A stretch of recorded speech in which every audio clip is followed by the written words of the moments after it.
Hey guys, welcome back to my channel. My name is Kanessa Carey. If you are new here, thank you for clicking on this video. Even if you're not new here, thank you for clicking on this video. I really appreciate it. Just a disclaimer, I in no way, shape, or form am a doctor, a dietitian, a therapist, or any of those things that qualify me to talk about this, but I do have my personal qualifications because I have been through it, and I think that's a pretty good qualification. Let's get right into it.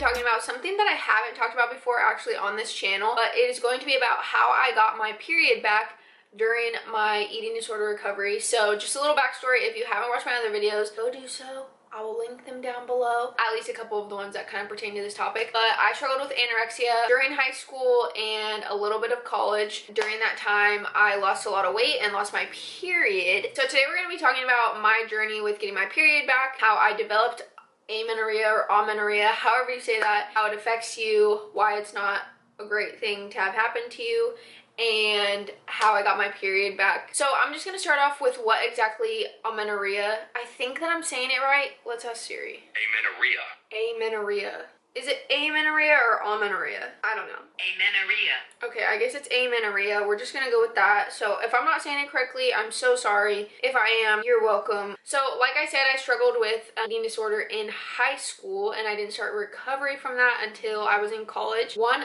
of the side effects or things that happened to my body because I was malnourished, because I was underweight, because I was struggling with anorexia, is I developed amenorrhea or amenorrhea. I don't know. I'm just gonna read a definition that I got online just so that I give you the straightforward version. There's lots of research that you can do, as there's a lot of other reasons why people can develop amenorrhea or can have amenorrhea, and a lot of the side effects that come with it, but I'm just gonna read you the definition. It's absence of periods, which can be caused by things such as menopause, pregnancy, birth control, medication side effects, puberty, stress, eating disorders, underweight, underlying diseases. There's a lot of reasons why someone could develop amenorrhea. That just sounds weird. Amenorrhea, amenorrhea. They both sound weird. I don't even know. Basically, it's when you lose your period for an extended period of time.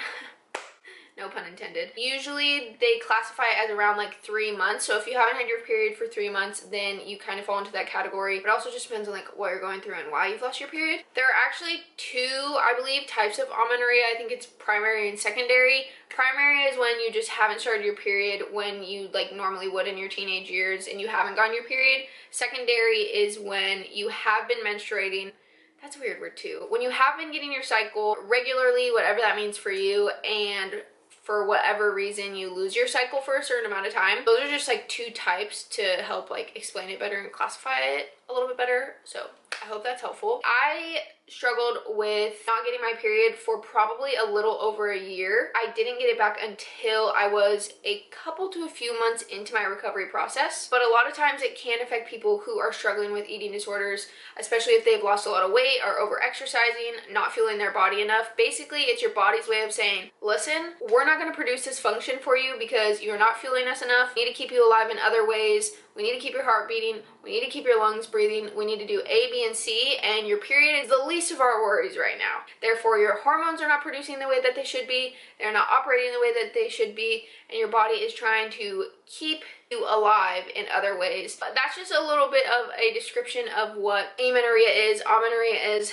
I just don't even know if I'm saying that right. Today I'm going to be talking to you about how I got my period back naturally without the use of any medication. With my dietitian specifically, she helped me a lot with gaining my period back. So one of the things that we did was, first and foremost, I needed to gain weight in order for my hormones to work, in order for my reproductive system to want to work. So that was one of the main things, was to gain weight. I also had to cut out exercise. I'm actually going to be making a separate video about this, how I dealt with that, how that was for me, how that experience was. For me, exercise was something that was very toxic at the time. I did not have a healthy relationship with exercise or with my body. Cutting exercise out completely was really important for me mentally as well as physically. So mentally it was really important because I needed to repair that relationship that I had with exercise, which I will get into in another video that is coming soon.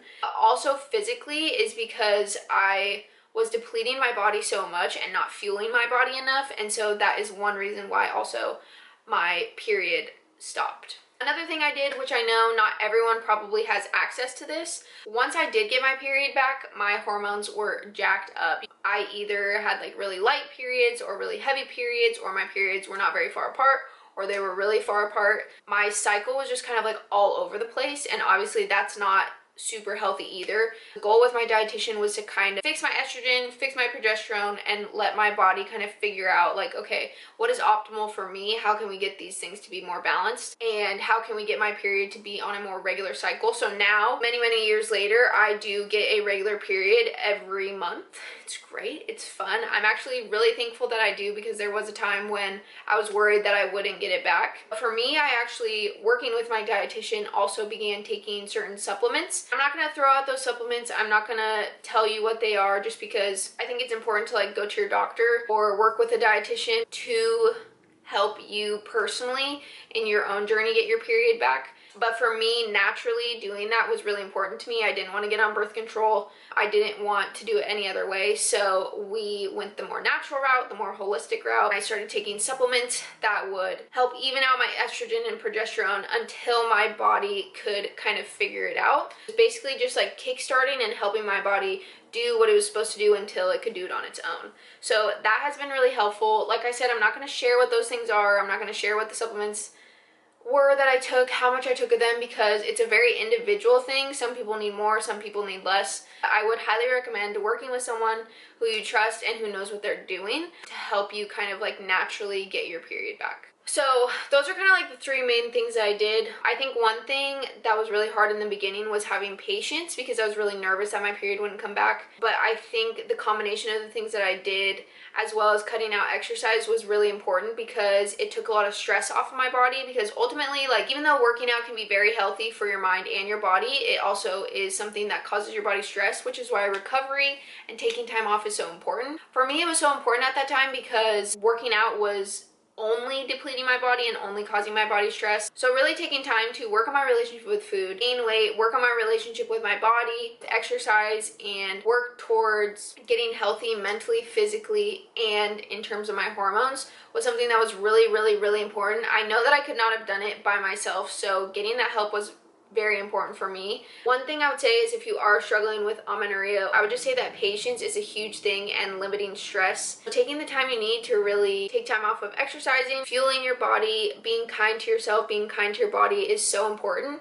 And I think that can be really hard when you are recovering from an eating disorder, because your eating disorder could be really loud, especially as you're gaining weight and not exercising and all those kind of things. It's kind of like something that your eating disorder is not a big fan of, but I just want to say that it's very important for your long-term health and for your reproductive health. But I think it is something that is super beneficial and something that's very hard in the moment, but you will be thanking yourself for later. So I hope these things kind of like helped you understand some ways that you can go about repairing your cycle. But thank you guys so much for clicking on this video. Thank you so much for watching and listening to how I recovered from amenorrhea. And if you guys want, please feel free to like this video, subscribe to my channel. I've got lots of other content planned and coming in the future. But thank you so much for clicking on this video. Thank you so much for watching, and I'll talk to you guys in the next video.